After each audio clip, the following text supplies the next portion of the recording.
வெற்றிவேல் முருகனுக்கு அரோகரா. இன்றைக்கி கந்தசஷ்டியோட 6வது நாளுங்க, சூரசம்ஹாரம். ஸோ இன்றைக்கி பார்த்திங்கன்னா முருகருக்கு பிடிச்ச திருப்பாகம் செஞ்சோம். எப்படி பண்ணலான்னு பார்க்கலாம். ஒரு கப்பில் முதல்ல நம்ம முந்திரி எடுத்துக்கணும். அதே கப் அளவு கடலை மாவும் எடுத்துக்கலாம். ஒரு சின்ன கப்பில் பால் ஊற்றி அதில் குங்குமப்பூ போட்டு வச்சுக்கோங்க. அது ஆப்ஷனல் தான். ஸோ முந்திரியை நம்ம மிக்சியில் அரைச்சி எடுத்து வச்சுருங்க. அதே ஒரு கப்பில் வெல்லமும் எடுத்து வச்சுக்கோங்க. அதுக்கப்புறம் ஒரு பேனில் அந்த கடலை மாவை மட்டும் போட்டு கொஞ்சம் லைட்டாக மட்டும் சூட் பண்ணிக்கோங்க. அதுக்கப்புறம் ஸ்டவ்வை நிறுத்திட்டு ஒரு கப்பு பாலை ஆட் பண்ணி அதில் கட்டி திரட்டாமல் நல்லா மிக்ஸ் பண்ணி விட்டுக்கோங்க. அதுக்கப்புறமா நம்ம வச்சுருந்த மிக்சியில் அரைச்சி வச்சுருந்த முந்திரி அதையும் போட்டு நல்லா மிக்ஸ் பண்ணிக்கோங்க.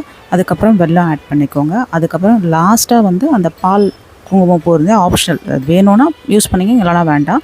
கடைசியில் என்ன பண்ணணும், கொஞ்சம் கொஞ்சமாக நெய்யை ஆட் பண்ணி அதில் அந்த பேனில் ஒட்டாமல் வரும். ஸோ திருப்பாகம் ரெடி ஆகிடுச்சு. இது தாங்க இன்றைக்கி சாமிக்கு வச்சு பிரசாதம் பூஜை பண்ணோம். நல்லபடியாக இன்றைக்கி பூஜை முடிஞ்சுது.